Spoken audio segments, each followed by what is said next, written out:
Welcome back, friends. This is Sewing from Scratch and I am Kate, and I teach you everything I know about sewing and we learn more together along the way. Today's video is specific to projector sewing, although it can be definitely used for those of you who don't have a projector, like to hack or adapt patterns, and are preferring to do it technologically, if that makes sense. We're learning how to use Inkscape for sewing.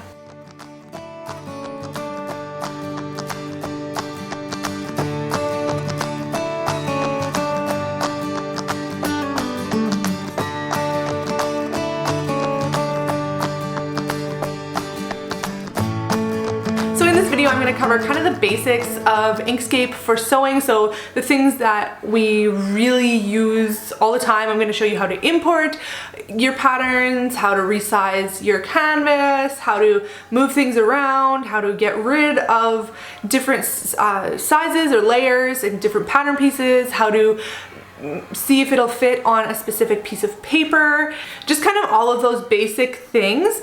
If you would like to see, like I'm saying more advanced, but it's like a baby step, the next step of Inkscape, because I'm not an expert, that's for sure. Things like hacking, you know, making it shorter or longer, or adapting a sleeve, or adding color blocking, or that kind of thing. If you want to find out more about adapting the actual pattern pieces and you want to see a video on that, let me know down in the comments so I can do that for you, because I do know how to do some of that stuff. I might not be doing it the right way as per Inkscape, but it works sometimes. But again, for today, we are just going to be talking about the basics, getting familiar with the interfacing, and just kind of seeing how it works, how you bring a pattern in, and all the things that I've already mentioned. So let's get to it. All right, so this is Inkscape. So let me just take you a quick look around here. Across the top, obviously, we have our options here, our toolbars. We have all of our stuff. We'll get into that a little more. Down the side, we have some common tools that we're not gonna be really addressing in this video. The only one you might want is this one, the text. And then over here, this button here is kind of important that we will talk about. The rest of these, honestly, I don't know what these are. Edit stuff, I guess. And then this is our canvas. So these two lines here, if we zoom out, which you can do by going down here and clicking the plus and minus, or hold your control button on your keyboard and use your wheel to zoom in and out, you'll find that there's a lot of keyboard shortcuts that you're probably going to get pretty comfortable with. If you hold the wheel, just the wheel, not the control button, hold the wheel and then move your mouse, that will pan. What we need to do first is bring in our patterns. So you need to have a PDF pattern, and you want it to be a large scale format, so like an A0 file. You can, if you just have the letter file, you can stitch them together with PDF Stitcher. That is out of the scope of this video. So we're just going to assume you have a PDF A0 file. So if you open your file, it's going to, you could also open like a file you've been working on, and then it'll bring up this if you're choosing the something. Actually, this happens no matter what. So if there was only one page, it would just say 1 out of 1. So just leave that. If you want to bring in the first page, if you want to bring in the second page, change it to 2. I'm going to show you how we do both. So as far as I know, this is the only way to do both unless they were separate files. So we're going to click OK. And because this is a free program, it does come with its set of glitches. But this is the first file that brought in, and it fits nicely on our canvas. Not all of them will, but I will show you how to resize your canvas. So now we are going to, now if we were to open again, and now we want to do the second page, so now it replaced the one we already had. So now we just have the second page. So instead of doing open twice, we now need to import into this same file. We'll go here, and now I want page 1 to come in, and it's going to pop up here that they're both together like that. So now the canvas I mean, it doesn't really mean anything, like in terms of sewing and, you know, what we're going to be using this for right now, like as you're working, but it will become very important in a little bit. So we're going to resize this. So I'm going to highlight everything. This should be grouped, so I'm just going to quickly pretend like that's all grouped. So I'm going to resize everything, and then we go to File, Document Properties. Now this will come up over here, and now we can resize our canvas. So resize page 2 content is what you want to be at, and we're just going to go right to resizing it to the entire area. Again, there is a shortcut here, Control-Shift-R. So we can click that, or Control-Shift-R, and later on we will be using these margins to do something different. But if you wanted to set it to a custom size, say your fabric is a certain size and you want to make sure that you're going to have enough fabric, you're playing fabric Tetris, what you will do is change the units to inches or centimeters, whatever you're used to working with, and then change it to the width and height of your fabric. We will discuss that a little bit more after, but that's basically the long and short of it. You can see your guides. You can have your guides on or off. I like to have them on. And then your grids. So you can have your grid on here. And then it brings up your grid here for if you need to do something, if you need to be squaring things, that kind of thing. Snap. So this is hang on, let me turn this back off. So this is where, when we start moving things around, they will snap to each other. You can set, if you want it a certain distance away, then to snap, or snap to the grid, snap to the guides. So those are things you can go through. We're not going to do that today, but that's something that could be handy depending on what you're working on. And none of this is important. So, okay, let's get rid of that. So now our canvas is the same size here. So I'm going to zoom in a little bit just to show our entire surface. So now what we have here is the 2 pages separated, right? So this was page 2. You can see this blue outline. This was page 1. They are all grouped together. So normally when you're on an AO file that has layers, you can choose the different layers to hide different sizes. So there are layers here. You can go to your layers, and typically there's really nothing here. If we were to maybe select this, and now I'm going to ungroup it. So we can do that either by right clicking, and it's kind of fussy. Like if you just right click, it's going to bring up this menu.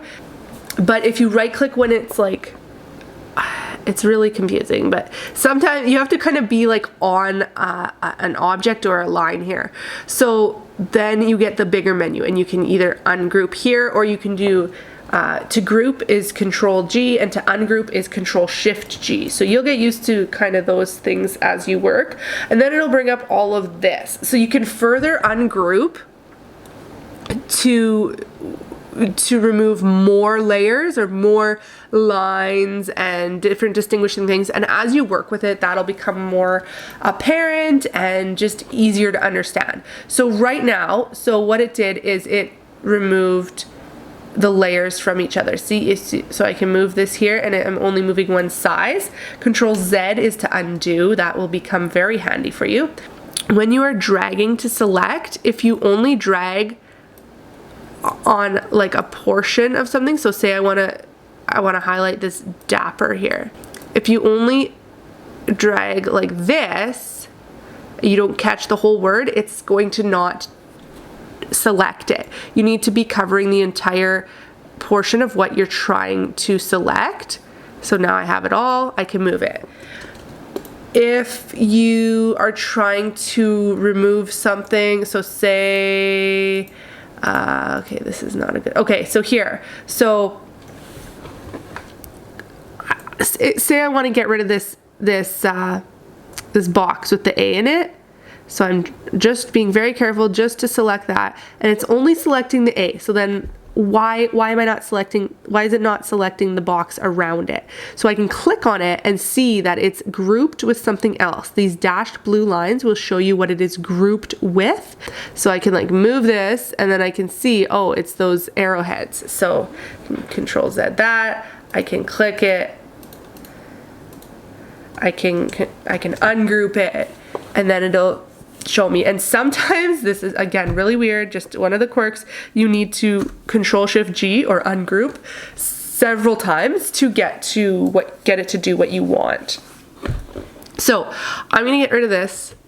I'm going to, oh, there's my little 4 arrows. Okay, I'm going to only want to work with one size here. So the way it is, and that's what I was meaning by I know this pattern does what I want. So right now, the sizes, you can see this largest size here is encompassing all of the parts that are that size for that page.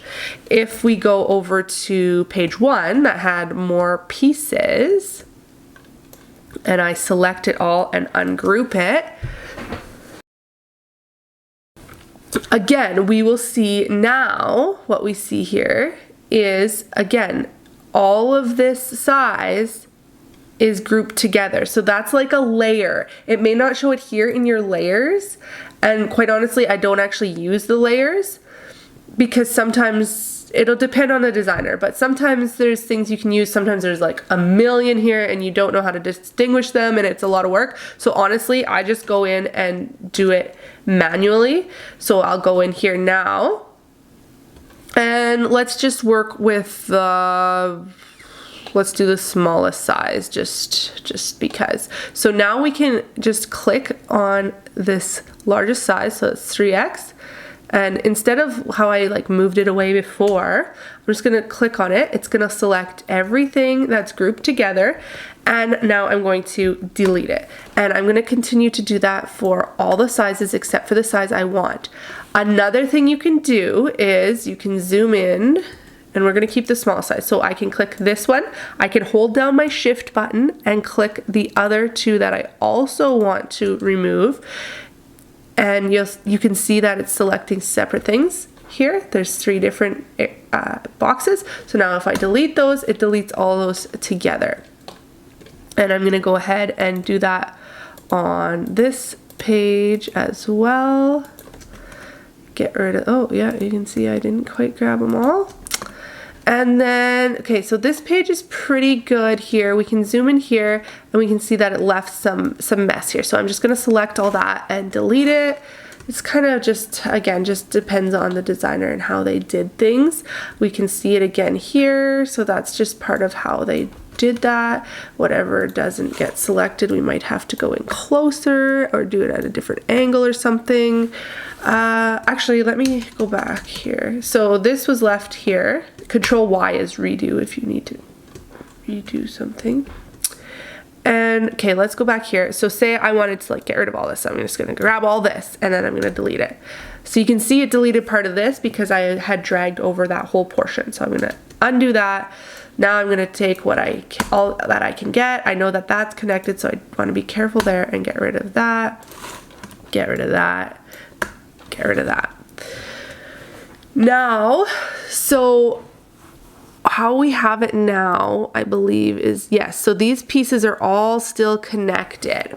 So we want to work on individual pieces. So what we're going to do is we're going to, again, click that and we're going to ungroup it again. So now it should just go into, again, I had to push it 2 times. So now I think this is the final ungrouping. And the way you can find that out is just dragging over something and making sure all the pieces are outlined individually.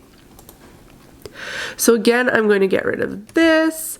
And now I have my separate pieces, but we don't want just the separate pieces to them and then all the other little things by themselves, because look what happens if I try and move that, then it's like that little part of that piece is separate because that's just the way they made it. Or if I want to move all of this together and I think I'm moving the entire piece, no, I'm just moving the rectangle. So we want to group it. But before we do that, I'm going to change the lines here because I want all the lines to be different. Now we can do this all as one. We could just do everything together like this and change the lines, but then sometimes the text gets hard to read. And honestly, I usually forget to do this and then I end up doing it all together at the end anyway, but it is easier if you can do it separate pieces. And this isn't like the best situation because normally you would want all the entire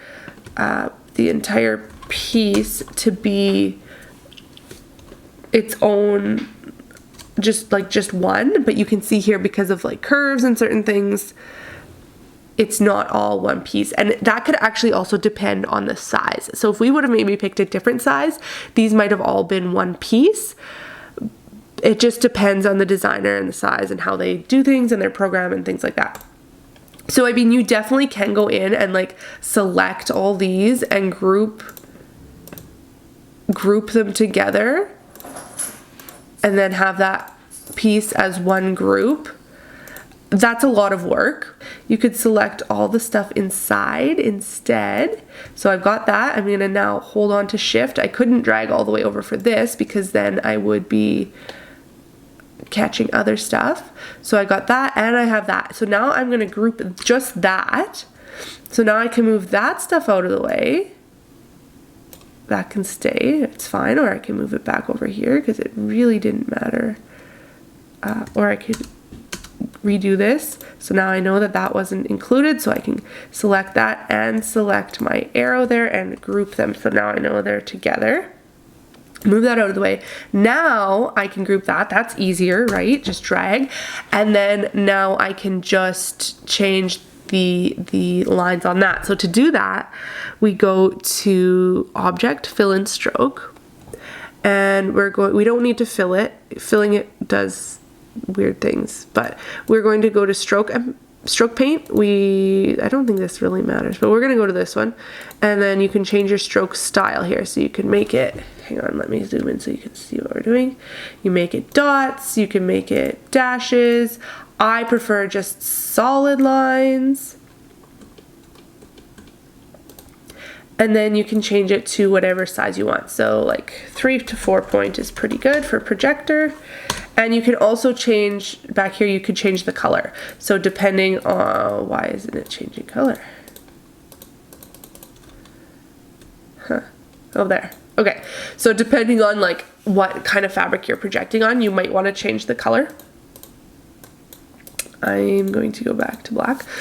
Okay, and then we can, so now that that's a solid line and it's a bit bigger, we can bring this back in here. You could leave yourself, if there was something like important, that'd be in a right spot like this, you could leave yourself some guide marks. And then now we want to make this all one piece, so we're going to now group it all together. So that is fine. Now we can, for example, let's just drag it out of the way. So you would go ahead and do that with all your pieces. Another thing you can do is you can just drag it, group it all together. You don't want to change anything. Then we're going to do this, and we're going to make it 4 points, and I will show you what that does. So now you can see like it changed all of this, which sometimes gets hard to read on the smaller pieces and things like that. So that's good there. We just continue and go Control G with each piece and move them out of the way so we can get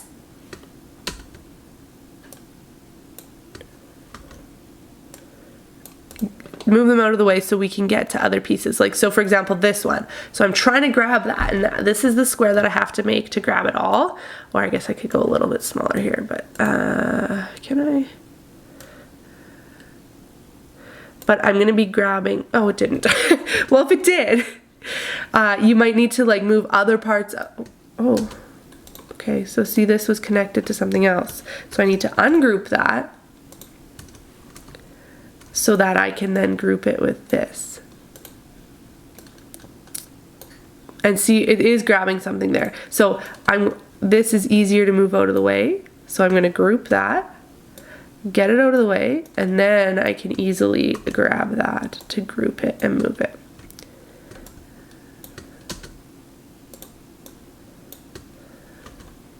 And you just keep moving things just so that you know that they're done, I guess. Oh, see, I grabbed some of that hood. So in this situation, I will have to select that separately, and then I can drag.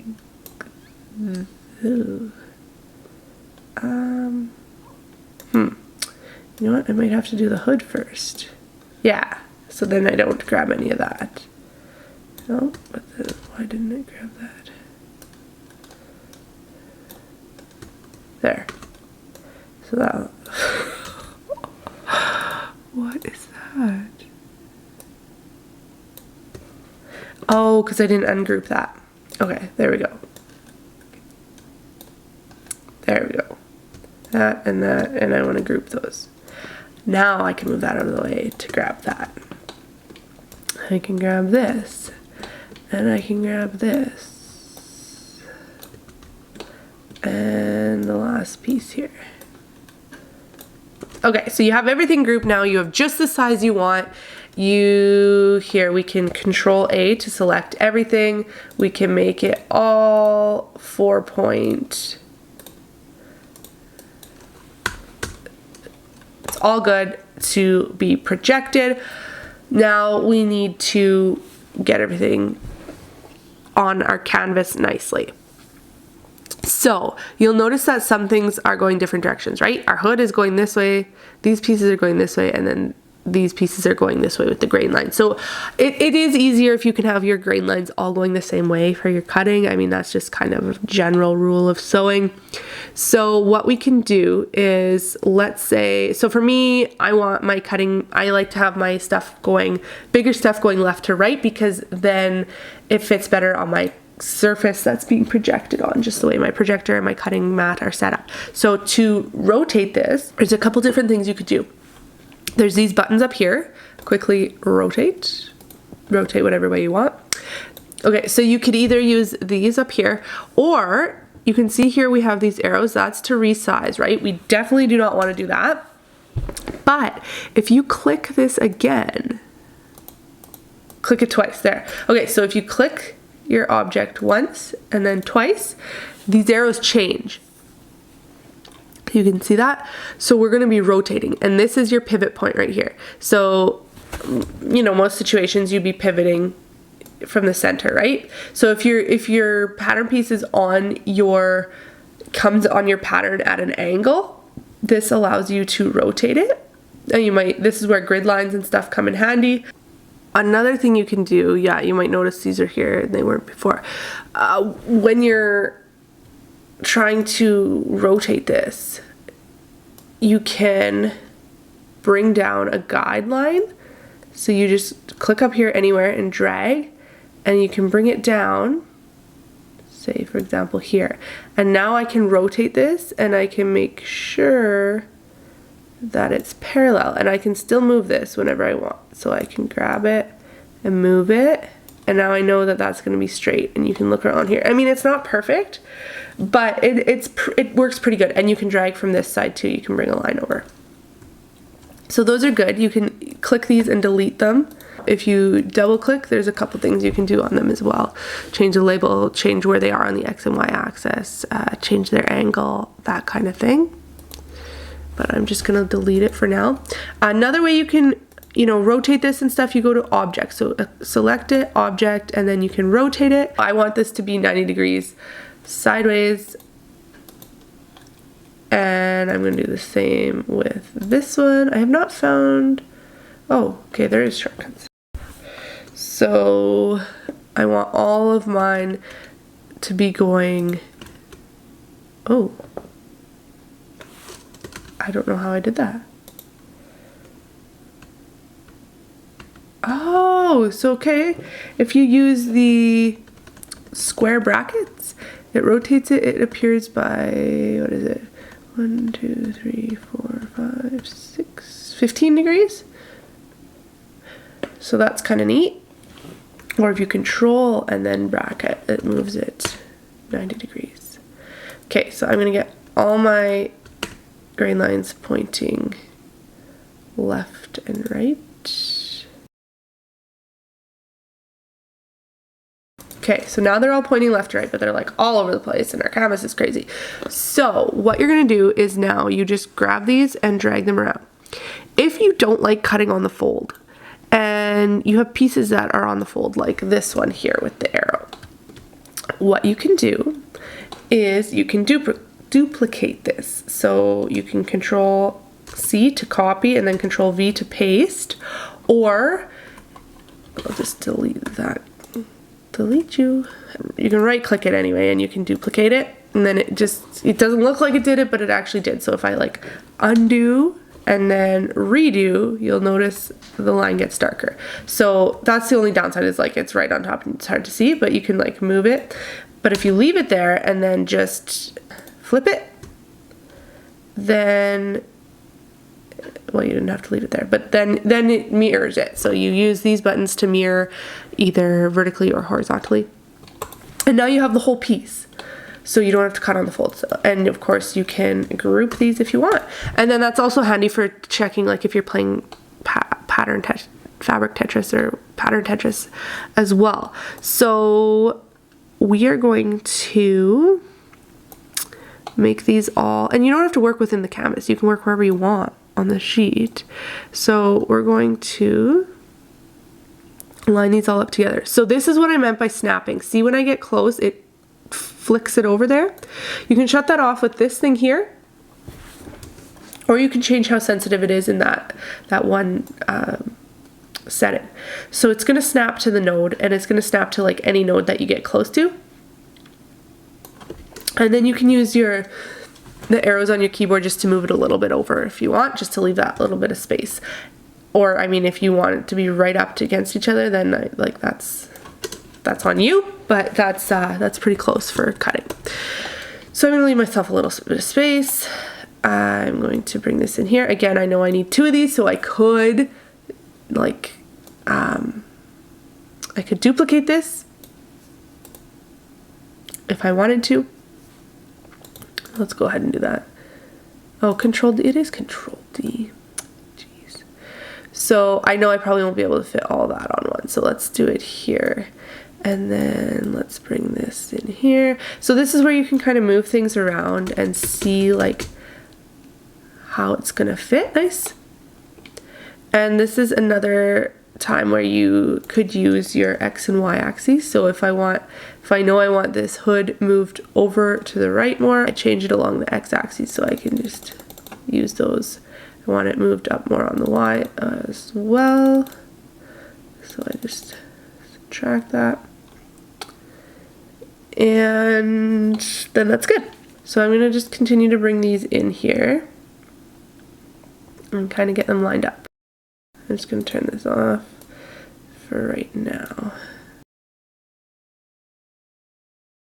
Another thing you can do while you're doing this is you can make yourself, if you don't want to, change your canvas or whatever, you can just grab a rectangle and just drag it like this. And then you know that you're lining up on that line. You could drag your line down, just so you want them, if you want them parallel or something. This rectangle you could also make to the size of your fabric if you want. I mean, it's handy, but I prefer to just change the size of my canvas. So we're going to do that. I'm going to just get it around my stuff here. So I just Control-Shift-R. So now it's all around here. So what I can do now is I can go to my menu, Control-Shift-D to bring this up. I want to resize my page. And again, if I have fabric a certain size, I can make it here. If I have a cut of fabric that is like, it's different. Maybe it has like, it's got that there, but then it's also got a tail like this. I can make it that and then fit my pieces on there. There's a lot of things you can do to get around the negatives of having a projector. So now once I have this, I think this is pretty good. It's gonna fit on my fabric, all the things. I can obviously, might need more hoods and pieces like that, but hypothetically. So this is good now to project. I have my lines the size I want, all the things. It does need to be in your canvas, like that's what will be exported, made into a PDF eventually. So we do need it to be in the canvas, so you can resize to the shape of your canvas. But if you've used projector files, you know that we need a border around, because your projector doesn't show like right to the edge, right? Like this would get cut off. I like 7 inches of border, so you just set your units to inches here. I'm going to change my margins here to 7 inches along all the sides, and then I'm going to resize it again. Boom, now I have my margin. I'm happy with what I did. I'm ready to project it. I'm going to save it. Actually, we should have done this like way at the beginning. Save as, like as soon as you start. We're going to save it as just the Inkscape SVG in case we ever want to go back and work on it again. So I'm going to save that. Yeah. And then, oh, it needs a minute to think. Now I'm going to save it as a PDF. So we're going to say like William Vest size, whatever it was, I think it was extra small or extra small, ready to project, or whatever you want to save it as, obviously. Then we're going to go here and go to PDF, save it, and it'll be ready to, oh, I just leave it. I don't know what any of this means, so I just leave it. It'll be ready to project. It'll be in your files, ready to project. You can change this canvas size. If we bring that up again, you can change this canvas size to 46 if you want. And then, or 47, I believe it is, for printing. And then you know that it would print on a sheet if you're doing that. So then when we go into Adobe, we can, whoa, where did that, oh, yeah, here. We can bring that up, bring it in here. It's all in here. We can project it, and it's good to go. So I think that's all I have to really show you. The biggest thing is like just play around with it. Go into all these menus, see what things do, kind of like just get used to things.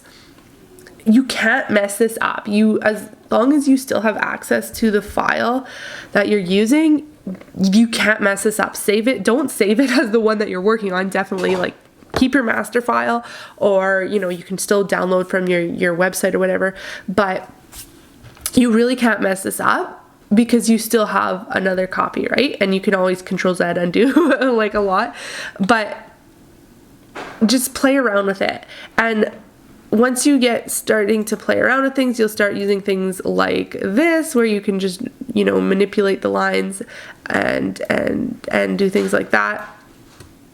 You'll start hacking. You'll get more comfortable with the program too, using keyboard shortcuts. If you're not sure how to find out what the keyboard shortcuts are, if you right click anything over here, those are keyboard shortcuts. So not everything has it, but there's also some that don't say, like group ungroup. But you could also, when you go in here, group, ungroup, there's the keyboard shortcuts there. Also, you could just hover over and it'll tell you. So if I hover over this arrow, it tells me all I have to do is press S to get back to the arrow. If I need to be manipulating nodes, I press N and I get that kind of arrow back to S. If I want text, I just hit a T and now I can draw a text box. I can type in there. If I want a shape, square, rectangle, it's R. So those are how we find out the keyboard shortcuts. But yeah, other than that, I think that's kind of all I have to say. There's really nothing else that I think I need to show you. If you have any questions, leave them down in the comments and I will do my best to answer them, or make a video, or if you have, you have video suggestions on how to do certain things in Inkscape, let me know.